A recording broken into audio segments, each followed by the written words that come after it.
really, how does it make sense that Qualcomm, won this award? Is well, we started very early developing technologies. Actually, technologies for VR and AR, we started more than 10 years ago. Hmm. About 5 years ago, we built the first, these devices, we call them standalone VR headsets, right? So they don't depend on a phone, they don't depend on a PC, they work standalone. So we built a reference design 5 years ago, before anyone in the industry had built a consumer VR standalone headset. And with the reference design, that's what spurred innovation. That's what, how Pico in China, iQIYI in China, Google, if you remember, they also had a VR headset, working with Facebook. That's kind of, I believe, the rationale that the where the award came from. The early innovation, creating the core technology, the chips, the reference designs that then enable multiple brands, multiple OEMs create these marvelous products. Does that make sense? Right. It makes a lot of sense, and I think because Qualcomm, as you rightly said, is not a headset or a consumer hardware brand name, but because you are the heart of what goes on behind, it's the engine behind it. I think you truly deserve that the most innovative VR company of the year. So that brings me to one question, Hugo. As Sure. you said that you have been making reference designs, and you're the pioneer of a processors for these next generation headsets. So let's first address the form factors that we are using right now. Okay, now there Sure. is a lot of we just heard about a very exciting piece, and for us in the XR industry, the XR1 AR smart glasses and the reference design that Qualcomm released recently uh, was very exciting. So for I think the people here, can you just give a picture about what to expect from Qualcomm with AR Sure. smart glasses? Because the one is on the VR side, but AR is still something which is much more intuitive and much more probably consumer Yeah. friendly as we go ahead. So how do you see that Yeah. future of AR Sure. glasses as you go? Yep.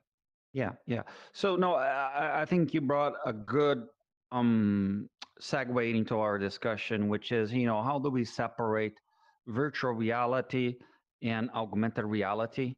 Right. Virtual reality is, fully included devices, probably the one device that you all are wearing. And then you have augmented reality glasses, which, just glasses with optical see-through, so you see the real world. And then you have augmentation, you have digital virtual elements on top of the real world. um, the long vision is that, augmented reality glasses, you start substituting all the screens that we have, be it your phone, your PC, your TV. If you have a great screen in front of your own eyes, and then you can have 2D content, 3D content. So that's kind of, we see, how things evolve. So you have virtual reality is going to get even better and better, better resolution, smaller form factor, richer graphics, and that's going to have its, own path. And then augmented reality, HoloLens is an example, but still, not in a form factor that is applicable for mass market, for consumer, or for you to walk on the street, right? But that's Right. the goal, right? That's how we see, glasses are going to become, smaller, richer, more affordable. And then, how do we get there? And I think it's easier for everyone to think about the 10-year vision, right? Oh, how are these glasses going to be? Oh, they're going to look like just Ray-Bans or your regular eye correction glasses, but they're just going to be amazing, right? They're going to have huge field of views, and I can put anything digital inside the environment that I'm on. I go out, someone comes in, they can still see that virtual elements in the real world mapped to it. So that's the vision. So now, then going to your question, right? Mhm. So the announcement we made last was it last week or yeah, I think last week. Yep, yep. So so we have two main chips for VR and AR. We have one which we call XR1, right? That's kind of a what we call high quality tier. And then you have the XR2, which is the premium tier. You know, the best experience you can get in an all-in-one standalone type device. So XR2 is what you see in the Oculus Quest 2 and many other devices, you know, coming down the line. And XR1 is then, you know, a one tier below the XR2 and power many of the, you know, a few of the devices like the latest, you know, Google Glass Enterprise Edition 2, Mm. Vuzix, and a few others. But, you know, in AR, different than VR, right? We expect that um, it's going to be harder to make an only one piece of hardware, right? And it's very small form factor. So we expect that the processing is actually going to be distributed. It's going to be divided between the glass and your phone. Okay. Mm-hmm. So you still use your phone, but connected to these AR glasses. So what we showed last week was the first version of these. We call them viewers. Okay. Mm-hmm. So Mm-hmm. the AR viewer that connects to a a 5G smartphone. So that was the reference design. And then from the reference design, you know, our customers will pick it up and commercialize. Lenovo is already, you know, they publicly showed their glass following Nice. pretty much the reference design. So that's how we see it. And then, you know, it's again, as I said, similar to VR, these things are going to get better and better, you know, year over year. Wow. All right. That sounds very exciting. And in fact, I didn't know I'm right now on Quest 2. I didn't know that XR2 is the processor behind it. It means, so that's very great. Let's have a quick show of hands. How many of you here are on a headset and how many of you are on a, desktop or a laptop? Headset first, please. Hands up. Anybody? Okay. Awesome. So, Hugo, the whole point Yeah. about the headsets becoming more ubiquitous, just being uh, as common as possible to experience the VR or AR in the most natural way. We are already seeing a good take up in the market. So, one Yeah. question which that leads me to is you made one point which sort of piqued my interest was about the processing, separating the processing and the viewing. All right. This is Mm-hmm. one challenge in the industry which we all as professionals face, that the form factor is a big hurdle for putting together an experience that is slightly long term. Like you can sit for an hour and feel the headset on your head or feel the glasses. So ultimately, the vision is that uh, it's the layer is seamless, layer is invisible, you are immersed in the most natural and the most friendly way possible, right? So this separation of processing from the headset uh, to the phone, how do you means you do you see it as a companion thing going forward, or Mm-hmm. how long do you foresee it? It's just a Yeah. bit of a future forward looking question. Sure. Would that be No, something that I you think can speak that's about? yeah, that's the core of our, you know, R&D today. Our research and Mm-hmm. development is how do you make this really small form factor glasses, but still enabling rich immersive experiences? Because Mm-hmm. today you can make a small form factor glass, but limited capability. Well, then, well, that's not the vision. We wanted to make really, you know, rich graphic, sound, interaction, um, and um, and you know, there's a lot of computer vision and AI really to Yep. understand the world around you. Hey, where's the wall? Where's the floor? You know, who's coming in? So all that is computer vision. You need cameras in these glasses, making all that um, that context awareness processing. So how do you make such a powerful glass, but with a very small form factor? That's the core, that we need as an industry to resolve. And then it's not zero or one, that, oh, all the processing goes into the glass or all the processing goes into the phone or a PC. It's a mix. Certain things have to be done on the glass. They're extremely low latency, and actually consume less power if you do so on the glass than on the phone. But for Mhm. heavier processing, like rendering, graphics rendering, then you want that to be in the phone. Okay, Right. so it's a balance, and the core thing is power consumption. And why power? Not only because of battery life, but Mm. the more power you consume on a headset, the bigger it gets, because you need to have thermal mitigation, components which make the device bigger.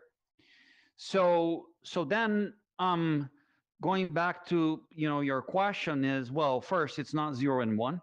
It's not Nope. everything on the glass or everything on the phone. It's a combination of a phone, a glass, and also the cloud. Okay, so Hmm. you're going to Hmm. split the processing between these three entities: the glass, the phone, and the cloud. Now, for how long? Well, I think the vision is that you don't need your phone anymore, but it's Hmm. not gonna, it's not gonna happen in the very short time frame. The idea is then you have processing the glass, processing the cloud, with the 5G as an example, right? Right. So you do the low latency processing on the glass, the high compute on needs in the edge of the cloud, and then you have a great user experience. But again, I think it's a journey, right? Hmm. You actually, you start, if you look into a whole lens type device, right? It's an all in Hmm. one, right? Then we go into these viewers where you connect to the phone, and then the phone to the cloud, and then you go back to a device that looks like an all-in-one, but in Hmm. essence, it's splitting the processing between the glass and the cloud. So that's kind of Right. the vision, the journey, and where we are investing on. Wow. Amazing. Means I think that's something that we all can look forward to, and it is essentially the pace is really fast nowadays, and Qualcomm is obviously at the leading front for this technology. At this moment, we are now about 20-25 minutes in. Uh, Audience members, would you like to ask a question for Hugo? You can just raise your hand and speak, I believe. Yeah. You can click to raise your hand. Anyone? I saw a hand over there. Yeah, I can see that. Um, Hang on. Do I need to switch you on? Right. Okay, you can speak, I think. Can you hear me? Um, yes, Yeah. yes. Yes. Please go ahead, Okay. please. Considering that the XR2. Sorry. The sound break. Yeah, I think we lost you. Okay, now can you hear me? Yeah. Yes, better, better. Please go ahead. Yes, considering that the XR2 was released last year and that now we have the 888 chip, I think, can we be optimistic and expect an XR3 chip coming out this year? Right. So I think, yeah, Yeah, I please can go ahead. address I that. just wanted to know the gentleman's name. Uh, Yeah. can you introduce yourself also, please, sir? Oh, yes, my name is Jake. I'm from Spain. I Hey, hi, Jake. Yeah. uh, Yeah. and well, my question is, Yeah. I, considering that I, the I XR, yeah. We got the question. I Yeah. understood the Okay, you question. go. Mm. So, okay, so we have now a separate roadmap, right, for XR products and smartphone products. Okay, so Hmm. smartphone is a very established industry. The cadence of new products is very well established. Every year you have a new product coming out, a new smartphone, and you have that very well defined cadence. In VR and AR, we're not there yet. Okay, so I think the and we're not, the volumes and the demand. XR2 is still the best chip, right? It's a great chip for both VR and AR. We continue to invest in features, in functionality on XR2, right? So one of them, actually, we are using the term mixed reality (MR), right, for when you have a VR headset with cameras and you see the real world through the cameras into the display. So that kind of feature we continue to build on top of XR2. And then you mentioned Snapdragon 888, great chip, for smartphones. And actually, they can still support VR and AR, but as a host, right, to these viewers that we just talked about. So looking to the XR1 reference design, product, you could connect that, right, to an 888 phone and have a great user experience. Okay. All right. Thank you. Awesome. You're Thank you, welcome. Jake. Thank you, Jake. Thank you. Anyone else? Um, yes, please go ahead. Hello. I have a Hi. question right, about also the future of your developments and your chips. Considering that in the future we might also have such heavy computation things like volumetric videos, for example, that is a mixture of meshes combined with something like an MP4 format where a lot of data is transferred by. Do you see a future or a possibility to use that also on mobile devices, maybe also in real time? Are you working on something in that direction? Oh, interesting question. Yeah. Can you introduce yourself also, sir? Yeah, I'm Chris. I'm working in the industry basically in XR, AR, and VR. Yeah. Perfect. So All right, Chris. yeah, Yes, Hugo, please. yeah. So we are working on all these, let's call workloads, right? Be it volumetric video, be it, rich gaming experiences. And then the question is always, hey, a VR headset, right? You can support like 7, 8 watts, right, of compute, while some of these experience require 300 watts, right? And then how to solve that? Well, you solve that by pairing your headset to the cloud.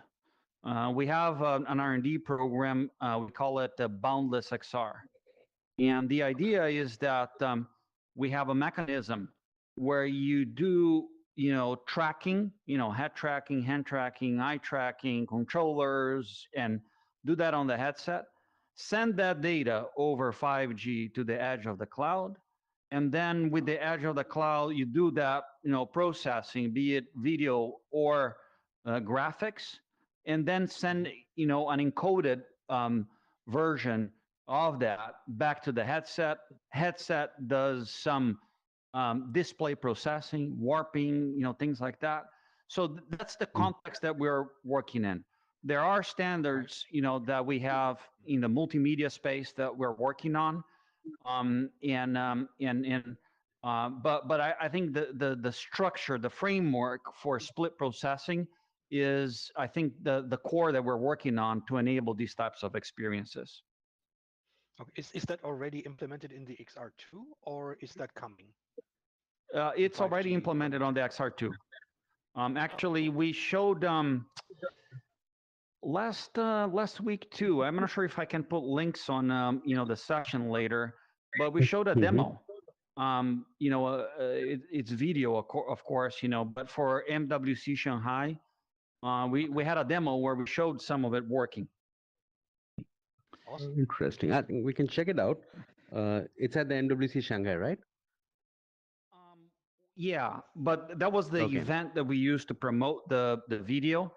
Hmm. And I just need to find a way where we can share that link of the video, um, through, or I mean, if you follow me on Twitter, why don't I do this? I'll tweet the link. Yeah, that's cool. Great. Perfect. Perfect. Thanks. Awesome. Awesome. Thank you, Chris. Um, yes, uh, I believe I saw one hand. Do you have a question? Yeah, sorry, Seb Ah, from Sweden. hey. I guess my question is cool. Yeah, please go ahead. Yeah, Seb from Sweden. My Hi. question is, what do you think the biggest obstacle to wide-scale adoption of VR is? Yeah. Um, the Um, biggest obstacle to wide scale VR adoption. Is that a question?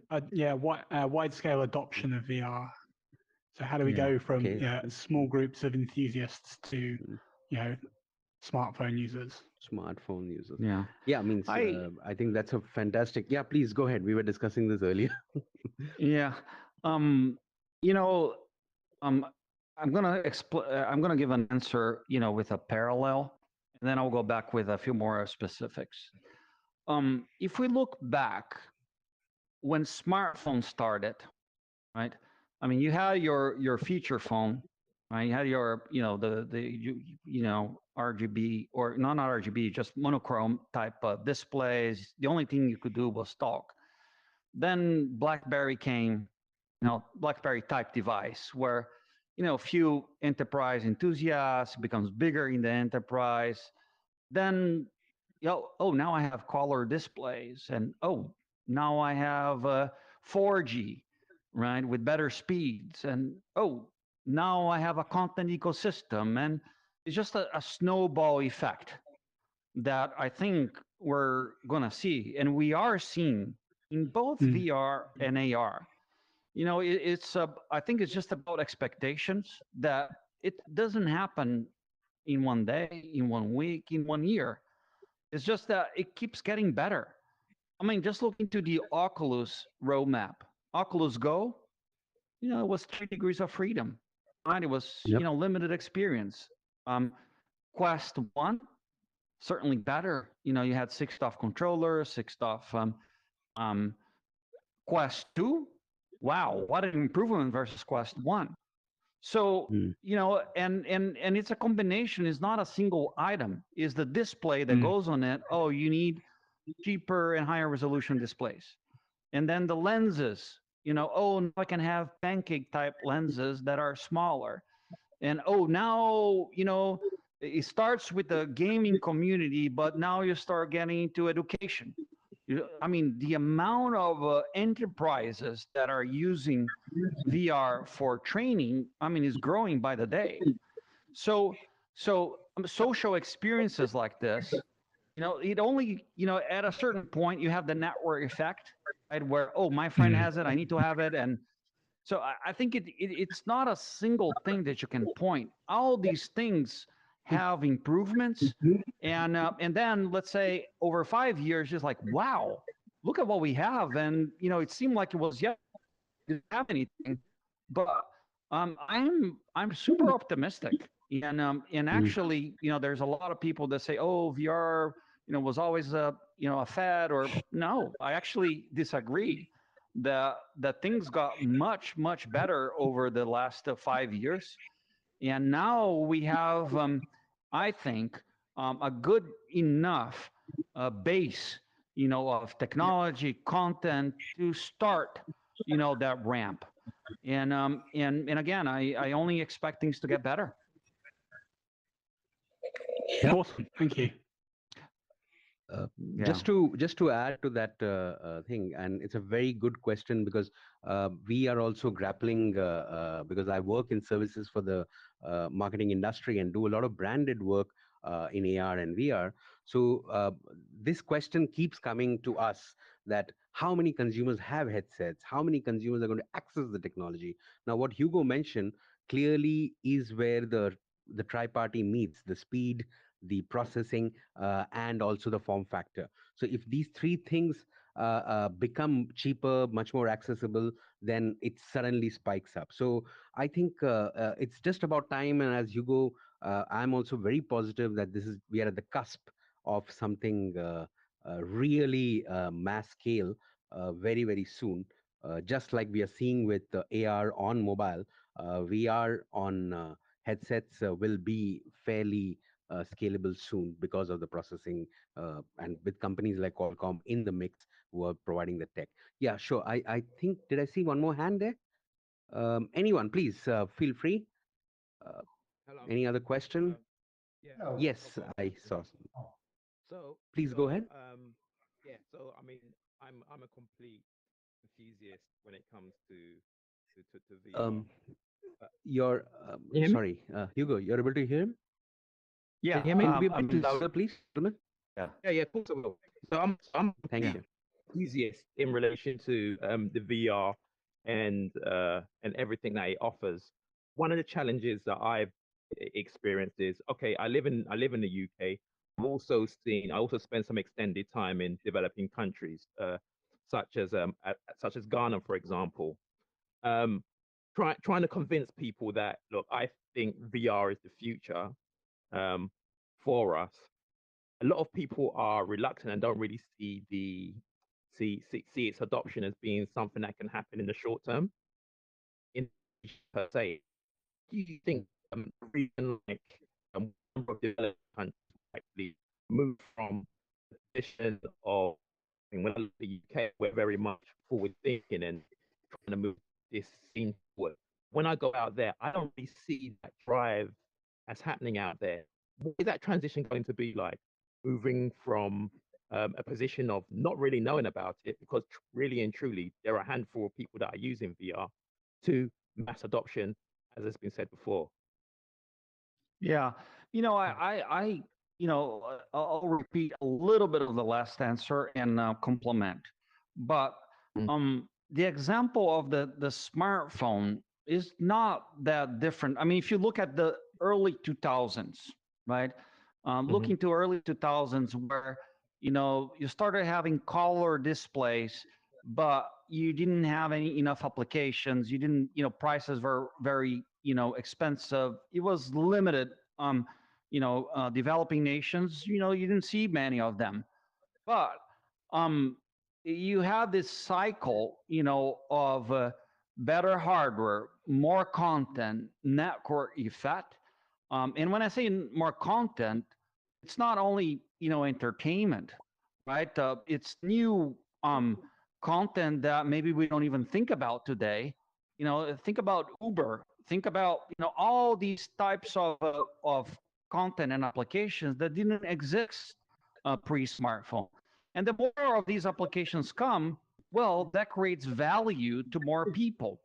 So I do think that in emerging developing nations, um, things like education, right, will be, a way to start, because it may be cheaper, right, to have headsets than to have all the labs and all the infrastructure that a school in a developed nation has.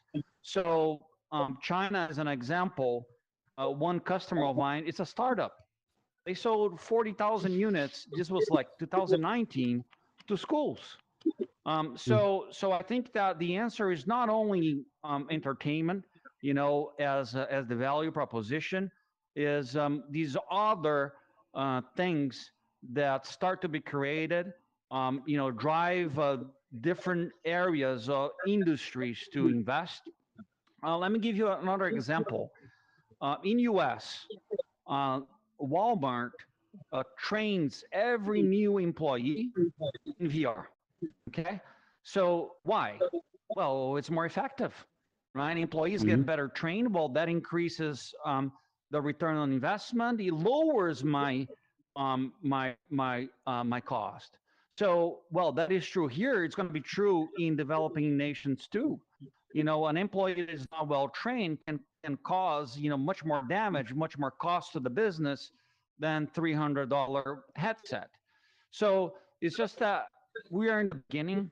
I think that we have a program at Qualcomm we call XR Enterprise Program, where we see many of these solution. We call them solution providers or developers for enterprise, really coming strong with solutions across a medical space.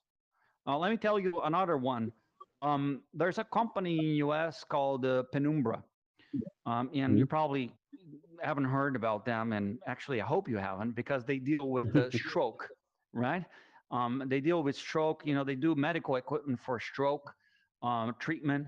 Now they say, hey, VR is a great tool for stroke rehabilitation.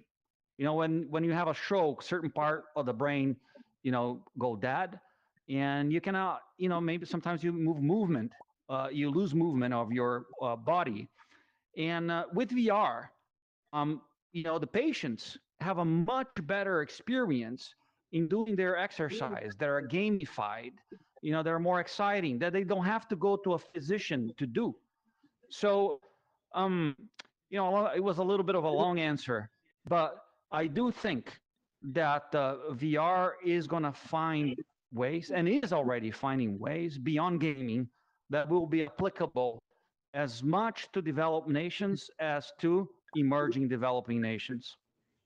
But if you have ideas, on how to, go about, developing nations, we're happy to discuss, and we have partners. We have big partners like Facebook and Microsoft, but we have plenty of startups. Majority of them in China, but in Taiwan and a few others that they are looking for different business models too, and they could go to developed nations as well. Right. Phenomenal. Thank you for the question. That was a very good question. Cool. Yes, I see a couple of hands. Yes, please. Um, I think your mic is off. Can you hear me now? Is that okay? Yeah. Perfect. Please go ahead. Awesome. Well, thank you so much for the presentation so far. Really enjoyed it. Hugo, I have a specific question using your analogy of smartphones and VR adoption.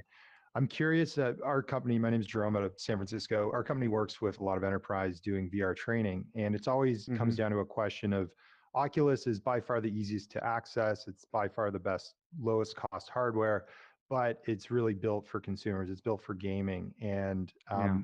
going back to the smartphone, I kind of see a parallel between BlackBerry targeting enterprise with a more secure network and all of these Yeah. features and email compared to the Yep. original iPhones, things like that. Could you comment on where you see VR hardware going with enterprise versus consumer down the road? Yeah. A good example, and actually there are more, in the pipeline, but a good example is one customer of ours called Pico, right? So Hmm. they build a VR standalone device. It has features like eye tracking, right? Well, in consumer, you benefit, but maybe it's not as much, right? So we do expect that VR headsets, you're going to have tailored enterprise devices. In VR, they don't have to be ruggedized and that kind of enterprise product, industrial. In AR, you do. In AR, you see more hardware, the ID, the form factor tailored to enterprise. But in VR, it's more about the feature set, meaning things like eye tracking or, even the Penumbra device, they have different body trackers, right, that you wrap around your body, to very accurately track movement of your full body. Then software access, right? What level of software, right? Do I enable my partner? to have. And third is the support, right? Having a support team. So these three things I think are going to be differentiated. And let's see. I mean, even yesterday on the Microsoft Ignite program, they talk about VR too. So and they talk about teams in mesh. So I do expect um, more players to be with products in the near time. In the near time. Thank you.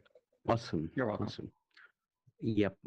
We had one more question there. Yeah, I'm Okay, trying to two raise people. a hand for quite Yeah. some time now. Yes, please go ahead. Go ahead. We can hear you. Hi there. Okay, perfect. Chris here, Media Squad. We develop VR-based trainings. I wanted to ask if you could tell us a little bit, since the SR3 is now obviously far time ahead. Do you know if people deviate from the reference design? Is there any estimate on how much performance we can still have with the version 2 of the chip in the future? XR2. Yeah. I mean, the reference design is like a blueprint. So we always direct our customers to follow things like the camera modules, as an example.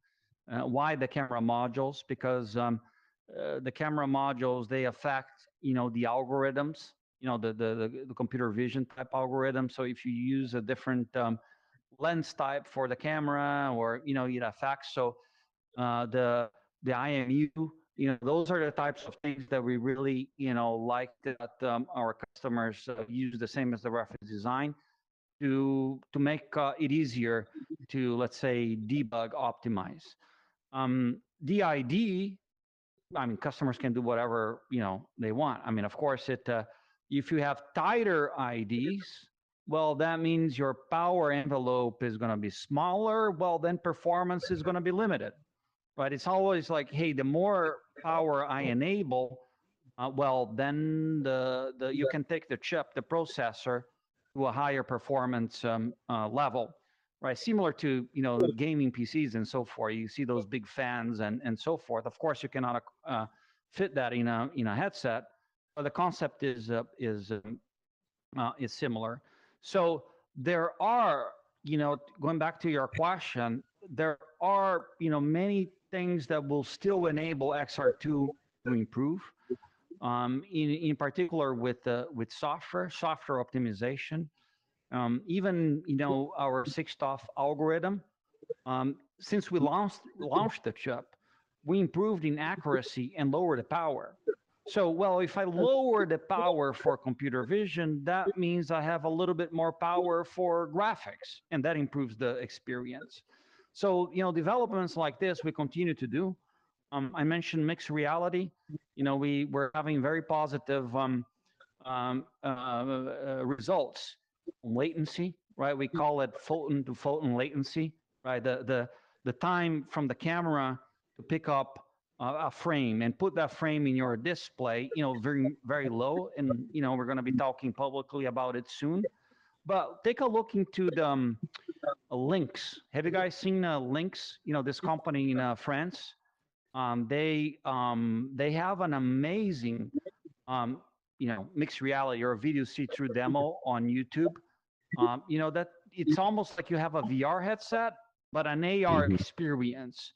So features like this are going to continue we're going to continue to see get implemented in XR2. And as I replied to the previous question, XR2 is not a short-term chip that we do and end. XR2 is a chip that we built. We're going to keep getting it better, building bigger ecosystem around it, and then helping grow the industry around this processor. Awesome. I think we are looking forward to it with bated breath. I've got a few hand raised. Let me just figure out. Mina 71. Are you around? Can you K-Dog. look into names? Yes, I think there is a. if that was an Panel here. NGC 721, Yes, please go ahead. no, I was just trying to get up to the balcony to get some good pictures for news coverages. So I apologize. Um, but thank you. Wonderful for bringing this. Okay. I saw a gentleman, I think, let me see, Dave? Hi there. Yeah, can you hear me okay? Yeah. Yep. Great, awesome. Yeah, thanks for a great event. This is really good, and good to see these sorts of things happening in VR and not just on Clubhouse. I'm Dave from ViveX in the UK. Spend a lot of time thinking about the startup ecosystem, and you started to talk about it earlier. I had two questions.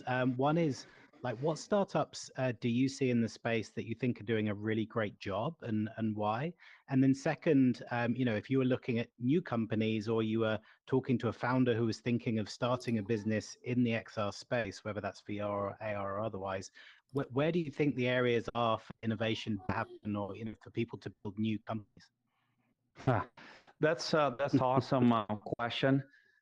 Um, I will look at three buckets of companies, and there is opportunity across. Okay. Um, there's a hardware, right? So I think there are components, right, that are still, if you look into AR, displays for AR, optics for AR, batteries, for AR headsets. I mean, it's the component industry. There's a lot to innovate. Even things like you think about an AR glass. You're going to have, when I say 10 cameras, on a headset. How do Mm-hmm. you, things like even how do you route, all the wiring between the cameras and the processor and the connectivity? There's a lot of in hardware components, the device itself. Okay, device is not just like a phone, a rectangular thing that it doesn't vary a lot. Okay, yeah, you can have foldable and a few things like that, but huge space for innovation. So that's the first bucket. Then I will look at second bucket, which is in technology. Let's call it technology, right? So AR cloud, right? On how do you create this kind of mirror worlds, right? Where do you collect the data to construct these worlds? And well, you were gonna think, well, typically this will be the internet companies of today that are gonna build it. Mm-hmm. And many of them have publicly said they are building.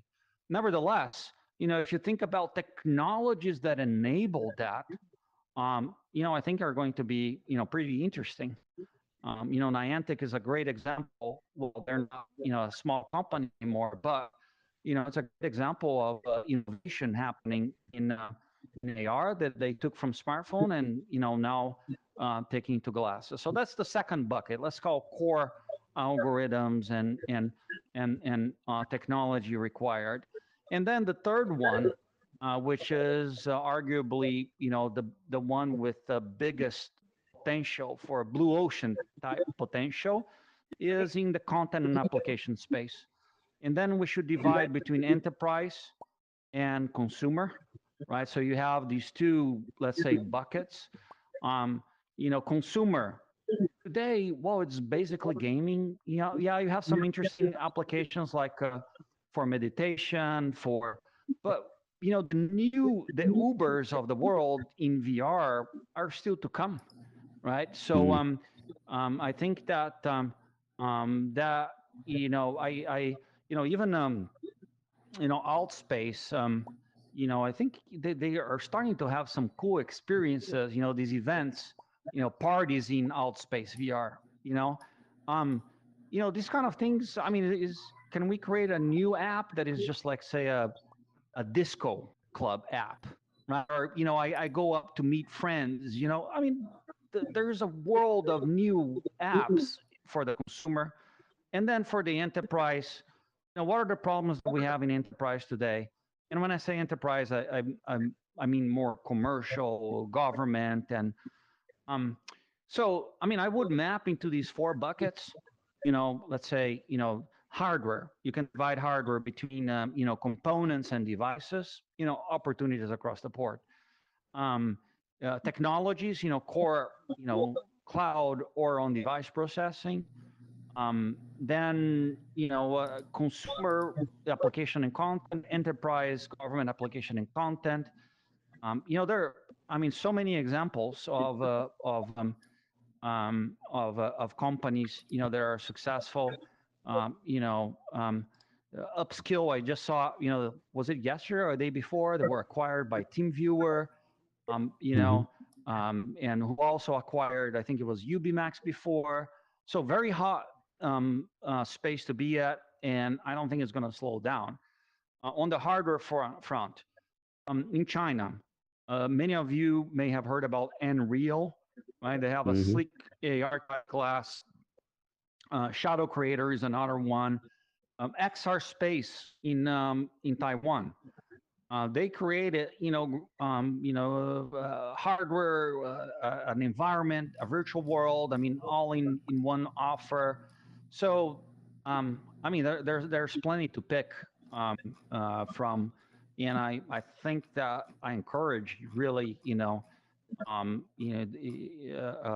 entrepreneurs to really look hard into these buckets and see, niches that you can start your business with. Great, thank you. Phenomenal. The quote that stood out, Hugo, the Ubers of Mm, VR and XR are yet to be formed. That's phenomenal. yeah, Uh, yeah. all right. I think we have time for probably a couple of more questions. Um, yes, please use the hand raise feature and then we can quickly turn you on. Uh, we have Jerome, if you're there. Okay, dog. Say Yeah, please Craig. go ahead. Yeah. Right, yeah. Please go ahead.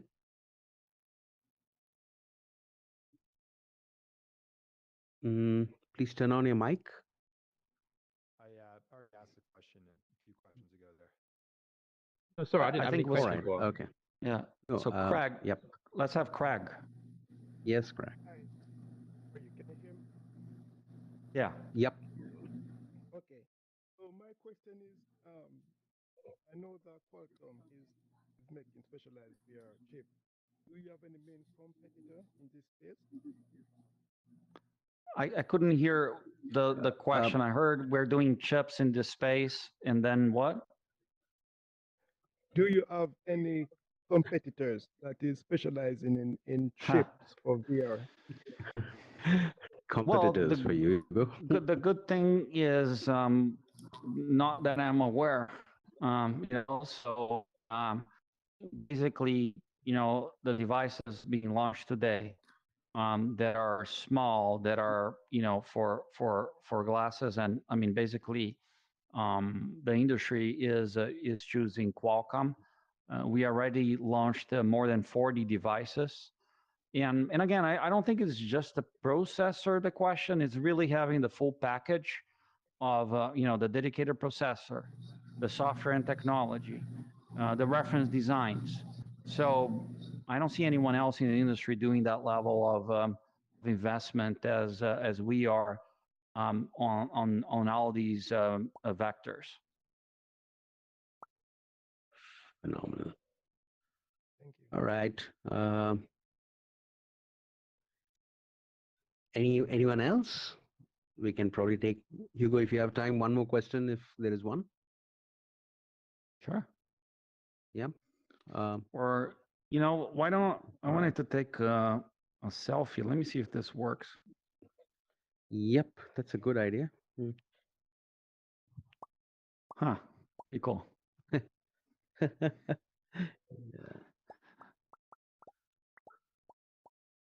Okay. Right. So there's no further.